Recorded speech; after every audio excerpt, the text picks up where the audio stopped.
ఒక చారిత్రాత్మకమైన విజయం సాధించిన ప్రజలు ఇచ్చిన అద్భుతమైన తీర్పు. దాంట్లో మనం భాగస్వామ్యం అయ్యాం దాంట్లో. సో మీ అందరూ అద్భుతమైన మెజారిటీతోటి, బలమైన మెజారిటీలతోటి మనం 21 స్థానాలు పోటీ చేస్తే 21 స్థానాలు అద్భుతంగా గెలిచాం. 2 పార్లమెంట్ నియోజకవర్గాలు గెలిచాం.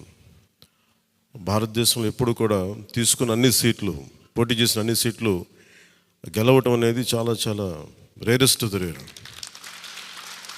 ఇప్పుడు దాకా జరిగిందో లేదో కూడా తెలియలేదు. బట్ కంటెంపరీ టైమ్స్ అన్ని చేసిన వాళ్ళందరూ కూడా ఏం చేస్తారు, రీసెర్చ్ చేసిన వాళ్ళందరూ చెప్తారు ఫస్ట్ టైం ఇన్ ఇండియా అని. సో మీ అందరికీ జనసేన సైనికుల తరపున, వీర మహిళల తరపున, పోటీ చేయని పార్టీ నాయకులందరి తరపున, మా అందరి ఆశీస్సు మీరు తీసుకెళ్తున్నారు ముందుకు రేపోతున్నాను. అంటే మీరు ఒక్కళ్ళే వెళ్ళట్లేదు అసెంబ్లీకి. వెనక జనసేనకు నిలబడ్డ ప్రతి ఒక్క నాయకులు, పోటీ చేయని నాయకులందరూ కూడా, రక్తం ధారబోసిన జన సైనికులు, అసలు అలుపెరకు ఇంట్లో నుంచి బయటికి రాని వీర మహిళలు, అసలు మామూలుగా ఇంట్లో నుంచి బయటికి రా, అలాంటి వాళ్ళు బయటకు వచ్చి మరి తిరిగారు మనకి. సో వారందరూ ఆశయాలు మీరు ముందుకు తీసుకెళ్తారు. మన పార్టీ నాయకులు, జన సైనికులు, వీర మహిళలు, మన మద్దతుదారులు కాకుండా 5 కోట్ల మంది ప్రజల ఆకాంక్షల్ని మీరు అసెంబ్లీలోకి తీసుకెళ్తాను. మరి దాంట్లో నేను కూడా భాగస్వామ్యం అయినందుకు మనస్ఫూర్తిగా నేను ధన్యవాదాలు తెలియజేస్తాను. ఒక చిన్నపాటి ఒక మార్పు జరగాలి, ఒకటి సాధించాలంటే ఎంతమంది పని చేస్తే తప్ప ఒక చిన్నపాటి మార్పు రాదు. అలాంటిది ఒక కీలక 5 కోట్ల మంది ప్రజలకు సంబంధించిన భవిష్యత్తు. ఈరోజు జనసేన విజయం, టీడీపీ విజయం, భారతీయ జనతా పార్టీ విజయం ఏ స్థాయికి వెళ్ళిపోయింది అంటే, కేంద్ర ప్రభుత్వం అధికారంలో కూడా చాలా కీలకమైన అంటే ఈరోజు మనందరం కష్టపడింది, ప్రజలందరూ మనకి నమ్మకం పెట్టి మనం నిలబడి ఉంచింది, ఇది మర్చిపోలేదు. ఇప్పుడు దాకా పొలిటికల్ ప్రాసెస్లో గత 10 దశాబ్ద కాలంలో మన ముఖ్యంగా లాస్ట్ అర దశాబ్దం కాలంలో ఏ స్థాయిలో చూసాం. మనం ఒక కొత్త ప్రెసిడెంట్ ఇవ్వాలి పాలిటిక్స్కి. వ్యక్తిగత దోషం లేని, క్యారెక్టర్ని అసాసినేట్ చేయని పాలిటిక్స్. ఈ మార్పు ఏదో రావాలి. ఎందుకంటే టీవీలో సినిమాలకి సెన్సార్ ఉంటుంది, టీవీలకి సెన్సార్ ఉండదు. సినిమాలు ఎవరన్నా కూర్చోబెట్టి ఏదైనా మాట్లాడితే, మన ఈవెన్ అసెంబ్లీలో మాట్లాడితే రికార్డు నుంచి తొలగిస్తారు. నాయకులు బయటకు వచ్చి మాట్లాడితే రికార్డు నుంచి తొలగించలేదు. చిన్నపిల్లలు ఉంటారు, కుటుంబాలు ఉంటాయి, అని చోట మర్చిపోతాం మనం. సో అందుకని మనమే స్వీయ బాధ్యత తీసుకోవాలి, పర్సనల్ బాధ్యత మనమే తీసుకొని చేయాలి. చాలా అద్భుతమైనది ఏంటంటే, బండ్లు ఓడలు అవుతాయి అనడానికి నేను చాలా కాలం ఇదే వేదిక మీద చాలాసార్లు చెప్పాను. అంటే ఇది మనం నిన్న సభలో కూడా మాట్లాడమని చెప్తా ఉంటే, ఇది మనం ఇళ్ళకి కానీ పండగ కాదు, పండగ చేసుకునే సంబరాలు చేసుకునే సమయం కాదు, చాలా బాధ్యతగా ఉండే సమయం. ప్రజలు చాలా ఎక్కడెక్కడి నుంచో, మారుమూల నుంచి, యుఎస్ఏ నుంచి వచ్చి కూడా ప్రాణాలు కోల్పోయి, అసలు రాత్రనక పగలనక తిండి తినక ఒక్కొక్కరు పనిచేసిన విధానం ఇవన్నీ కదిలించేసినాయి. సహజంగా విజయం రాగానే అందరికీ ఏముంటుందంటే ఒక అతిశయం వచ్చేస్తుంది. అలాంటి అతిశయం మన ఎవరికి, నాకు లేదు, దయచేసి మీరు ఎవరు పెట్టుకోకుండా, నా రిక్వెస్ట్ ఇది ఒకనమాట. ఎందుకంటే మనందరికీ ఇది వచ్చేస్తుంది, అది నేను కాదనట్లేదు. కానీ దాన్ని అధిగమించి ఎదిగే కొద్దీ ఒదిగి ఉండాలి అనేది మనం నిలబడి చూపిద్దాం, పాటించి చూపిద్దాం. ఎందుకంటే నిజంగా జనం అలసిపోయారు. ఒక కొత్త తరహా రాజకీయం చూద్దాం, పాత విలువలతో కూడిన రాజకీయం చూద్దాం. అది మనం చేసి చూపించాలి, ఆ దారి వెంట నడిచి చూపించాలి.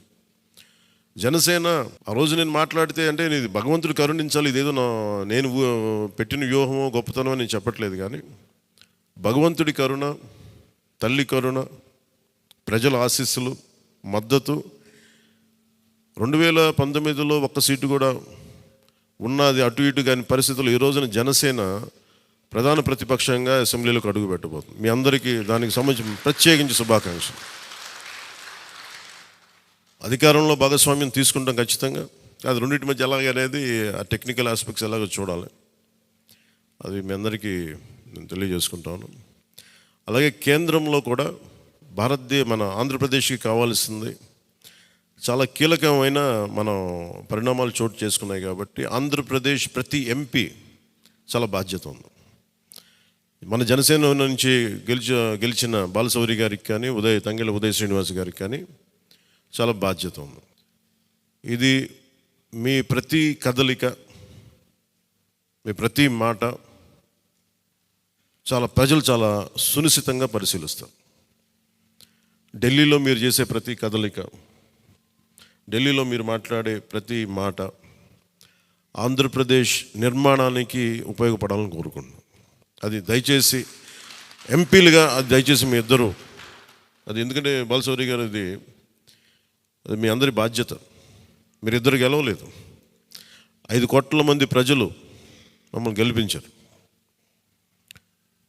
అందుకని మన ఎమ్మెల్యే నేను కూడా అద్భుతమైన మెజారిటీ తోటి గెలిచినందుకు ముఖ్యంగా మనకి ఈ ఒక తీర్మానాన్ని ముందు ఒకటి ప్రవేశపెడుతున్నాం. మరి మీ అందరి ఇది చెప్పండి. పాపం వెన్నంటే ఉండి పిఠాపురంలో జనసేన గెలుపు కోసం, నా గెలుపు కోసం కృషి చేసిన వర్మ గారికి ప్రత్యేక కృతజ్ఞతలు. వారికి అందరూ వర్మ గారికి చాలా చాలా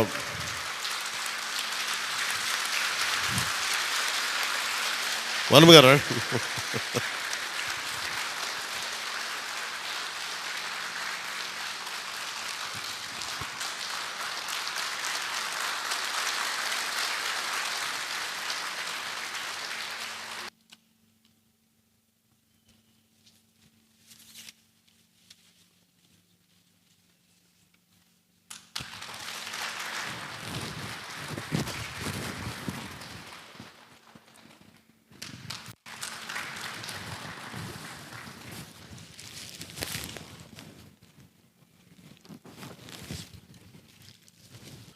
మన కోసం పనిచేసిన తెలుగుదేశం వర్మ గారిని ఇది గుర్తించడం అంటే మన కోసం పనిచేసిన తెలుగుదేశం నాయకులందరికీ, భారతీయ జనతా పార్టీ నాయకులందరికీ కూడా నా పార్టీ తరపు నుంచి ప్రత్యేక కృతజ్ఞతలు. అలాగే జన సైనికులకి ప్రత్యేకించి మీరు పడ్డ శ్రమ, కృషి మేము మర్చిపోలేం. మమ్మల్ని గుండెల్లో పెట్టి చూసుకుంటాం. మీ భవిష్యత్తు కానీ మీ బాధ్యత మీకు ఎలా ఉండాలనేది మేము గుండెలో పెట్టి చూసుకుంటాం. అలాగే మా ఆడపడుచులకి, వీర మహిళలకి, యువతులకి జనసేన కోసం మీరు పడ్డ శ్రమ మేము మర్చిపోలేం. మీ అందరికీ కూడా నా ప్రత్యేక ధన్యవాదాలు, కృతజ్ఞతలు. మీ శ్రమని, మీరు చేసిన ఈ కృషిని మేము మర్చిపోం. మీ ఆశయాలని మీరు దేనికోసం పనిచేస్తారంటే ముందంటే తీసుకెళ్తాం. ఈ జనసేన కార్యాలయం ఇంకొద్ది రోజుల్లో ఫుల్ ఫ్లెడ్జ్డ్ ఫంక్షనింగ్ ఆఫీస్ అవ్వబోతుంది, రెడీ అవబోతూ ఉన్నది. మనకి రాష్ట్రంలో ఈ నలుమూలలు ఎవరు వచ్చినా కానీ దానికి తెరుచుకొని ఉంటాయి తలుపులు. ఇప్పుడు నా కోరిక ఏంటంటే 24 గంటలు పనిచేయాలి ఆ ఆఫీసు. అపరాత్రి అర్ధరాత్రి లేకుండా ఎవరికి ఏ సమస్య వచ్చినా అది ఉండేలా చాలా కష్టసాధ్యమైన విషయం. కష్టసాధ్యమైతే సాధించాం. ఈ రోజున దాన్ని కూడా సాధిస్తామని మీ అందరికీ తెలియజేసుకుంటూ నేను 6 ప్రత్యేకించి చెప్పాను. విద్య, వైద్యం, ఉపాధి, సాగునీరు, తాగునీరు, లా అండ్ ఆర్డర్. ఈ 6 అంశాల మీద మొదటి ప్రత్యేకమైన దృష్టి పెట్టి దీని మీద ముందు ప్రజలకి భరోసా కల్పించిన తర్వాత మిగతా అన్నిటి అంశాల మీద ముందుకు తీసుకెళ్దాం. అలాగే నేను ఢిల్లీ వెళ్తున్నాను ఇప్పుడు పిఎం గారిని ఎన్డీఏ మీటింగ్కి. వచ్చిన తర్వాత ఆ రోజు మనం ప్రత్యేకించి కూర్చోబెట్టి మీ అందరితోటి ఒక లెజిస్లేటివ్ పార్టీ మీటింగ్ని మనం కండక్ట్ చేద్దాం. సో ఆ ప్రక్రియ ఏం జరగాలో, ప్రజాస్వామ్య ప్రక్రియ ఏముందో దాని ప్రకారం ముందుకు చేద్దాం. అందుకని ఈరోజు జస్ట్ మిమ్మల్ని కలిసి మీకు అభినందనలు చెప్పాలనే నా ఉద్దేశం. అలాగే ఇంకో 3 రావాల్సింది, కొనతల గారును మన లోక మాధవి గారు వీళ్ళు రావాలి, కొనతల రామకృష్ణ గారు. సో వారి కోసం వెయిట్ చేస్తా ఉన్నాం. వాళ్ళు దారిలో ఉన్నారని చెప్తాను. వారికి నేను వెళ్ళిపోయేలోపు వాళ్ళు వస్తే సంతోషం. లేదంటే నాబాబు గారు వారికి నా అభినందనలు తెలియజేయండి మీరు. ఇది చాలా కీలకమైన మనకి బాధ్యత. ఇది అంచెలంచెలుగా ప్రజల ఆకాంక్షల్ని నెరవేర్చే చాలా గొప్ప విలువైన ఒక అసెంబ్లీ స్థానాలను మనకి ఇచ్చారు. ఒక్క అసెంబ్లీ స్థానం ఇచ్చి ఇవ్వకపోయినా ఇంత దాకా పట్టుకొచ్చాం. ఈ రోజున 21 ఇచ్చారు మనకి. ఇది ఈ అందరూ అనుకున్నప్పుడు ఏమనుకున్నారు, భారతదేశంగా కీలకమైపోయింది ఆంధ్రప్రదేశ్ ఎన్నికలు. ఎన్డీఏకి ఊతం ఇచ్చింది. అంటే మనం ఇది చిన్నది ఇది పెద్దదని లేదు. ఎప్పుడు ఏ సమయంలో అది కీలకంగా మారిపోతుంది. ఒకటే అవ్వచ్చు, ఇంతే అవ్వచ్చు, గోరంత అవ్వచ్చు, అది కొండంత అవ్వచ్చు. ఈరోజు గోరంత విజయం అంటే చిన్న దీపం వెలిగిస్తే ఒక మొత్తం ఎలా వెలుగునిస్తో జనసేన గోరంత దీపం కొండంత వెలిగించింది ఈరోజు ఆంధ్రప్రదేశ్. సో మీ అందరికీ నా ప్రత్యేక కృతజ్ఞతలు. చాలా ఉత్సాహంతో పనిచేద్దాం. ప్రజలు మామూలుగా మనకు వెన్నుతట్టి చెప్పలేదు, బలంగా నిలబడమని చెప్పారు మనకి. మీ వెంట మేము ఉన్నామని. అని ఒకటే అనుకున్నాను, పవన్ కళ్యాణ్ గారికి ఎక్కువ మెజారిటీ, నాకు అందరూ ఇంట్లో పవన్ కళ్యాణ్కి ఎక్కువ మెజారిటీ వస్తుంటే నన్ను మించిన మెజారిటీలు వచ్చేసినాయి మీ అందరికీ. అది నాకు చాలా ఆనందంగా ఉంది. What a victory. అంటే దీని వెనక మనం చూడాల్సింది చాలా బాధ్యత. నేను ఆనందం చూడట్లేదు. వేసిన ప్రతి ఓటు వెనక నాకు ఇలాగ అనిపిస్తుంది, ఓటు వేసాను జాగ్రత్త, ఈ భయం ఉంది నాకు లోపల. సో మనం ఈ ఉత్సాహాన్ని మీరు బాధ్యత కూడా తీసుకున్నాం. వంశీకృష్ణ యాదవ్ గారి మెజారిటీలు చూసినా, మన రమేష్ గారి మెజారిటీలు చూసినా, ఒక్కొక్కరు మెజారిటీలు చూస్తుంటే వాహ్ అనిపించింది. అంటే ఇది కేవలం పవన్ కళ్యాణ్కి ఒకటికి జరగలే, అది ఆ పాయింట్.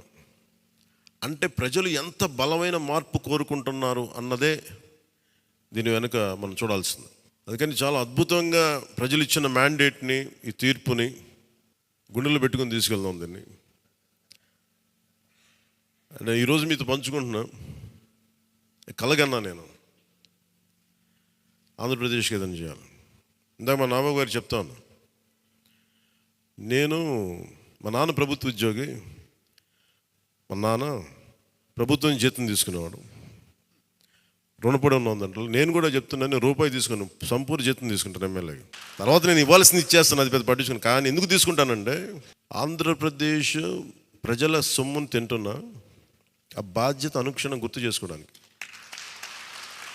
ప్రతి రూపాయికి రేపు పొద్దున నన్ను ప్రజలు చొక్కా పట్టుకుని నిలదీయాలి, అందుకని తీసుకుంటున్నాను. నీకు డబ్బులు ఇచ్చావరా మా ట్యాక్స్ పెయిడ్ మనీతోటి, నువ్వు ఎందుకు పని చేయట్లేదు అని ప్రజలకు హక్కు ఉండాలట్టడానికి కోసం నేను డబ్బు తీసుకుంటాను. ఎమ్మెల్యేగా జీతం తీసుకుంటాను. చాలా కాలం అనుకున్నాను, ఎప్పుడైనా భవిష్యత్తులో ఎప్పుడు ఎమ్మెల్యే అయితే తీసుకుంటానా లేదా అని అనుకున్నాను. నాకు రూపాయి జీతం తీసుకుంటానని అలా కాకుండా నేను సంపూర్ణ జీతం తీసుకున్నాను. కానీ ఇవ్వడం కూడా దానికి కొన్ని వెయ్యింతలు ఇచ్చేస్తాను బయటికి, అది వేరే విషయం, అది కూడా చెప్తాను. కాకపోతే ఎందుకు జీతం అంటే మనం ఎందుకు తీసుకుంటాం అని నేను ఎందుకు చేస్తున్నానంటే, ఈ డబ్బు ప్రజల కష్టం నుంచి, రక్తం, చెమట, స్వేదం నుంచి వచ్చింది. అది ఆ డబ్బు ముట్టుకున్నప్పుడు నాకు బాధ్యత గుర్తురావాలి. అందుకని నేను అది కూడా నిర్ణయం తీసుకున్నాను. సో మీ అందరికీ కూడా నా ప్రత్యేక ధన్యవాదాలు. మనందరం కూడా జవాబుదారీతనం ప్రభుత్వం ఎలా ఉంటుందో చూపిద్దాం. నిజమైన లా మేకర్, చట్టాలను చేసేవాడు. We're all law makers. చట్టాలను చేసేవాళ్ళం, చట్టాలను పరిరక్షించాల్సిన బాధ్యత ఉన్నవాళ్ళం. How a true law maker would be will show them. బలమైన వ్యవస్థను నడిపే వాళ్ళు ఎలా ఉంటారు. భవిష్యత్తులో పొలిటికల్ లీడర్ అవ్వాలంటే చాలా ఇన్స్పిరేషన్ ఇవ్వాలి. మీ అందరినీ ఆ ఇన్స్పిరేషన్ కోరుకున్నాను మీరు ప్రతి ఒక్కరి దగ్గర నుంచి. బాలశౌరి గారు వెళ్తారు రేపు పొద్దున పార్లమెంట్కి. ఆంధ్రప్రదేశ్కి కావాల్సిన డిబేట్స్లో మాట్లాడాలి ఆయన. తంగెళ్ళ ఉదయ్ శ్రీనివాస్ మొట్టమొదటిసారి గెలిచాడు. మీ బాధ్యత మాట్లాడాలి పార్లమెంట్లో, మర్చిపోకండి. పరిచయాలకి వీటికి కాదు, మీరు పార్లమెంట్కి వెళ్తుంది, పని చేయడానికి వెళ్తున్నాం. అది మట్టుకు మీరు ప్రతి ఒక్కరు ఆపాద మస్తకం కింద నుంచి పై దాకా మీరు మర్చిపోకండి బాధ్యత. అందుకే మీ అందరికీ నా ప్రత్యేక ధన్యవాదాలు తెలియజేసుకుంటూ, మా నాయకులందరికీ ఇప్పుడు నాకు ఢిల్లీ వెళ్ళాల్సిన సమయం వచ్చింది, ఎన్డీఏ మీటింగ్ ఉంది. సో మీ అందరి ఆశీస్సులు తీసుకెళ్తాను, మీ అందరి నమస్కారాలు తెలియజేస్తాను. సో నేను రాగానే మళ్ళీ వచ్చి కలుద్దాం. అవినీతి కోటలు బద్దలు కొట్టాం, సరైన బలమైన పునాదులతో ఉన్న ఆంధ్రప్రదేశ్ అని ఒక సుస్థిరమైన కోట నిర్మించుకుందాం అని తెలియజేసుకుంటూ మీకు ధన్యవాదాలు తెలియజేసుకున్నాను. జై జనసేన, జై హింద్.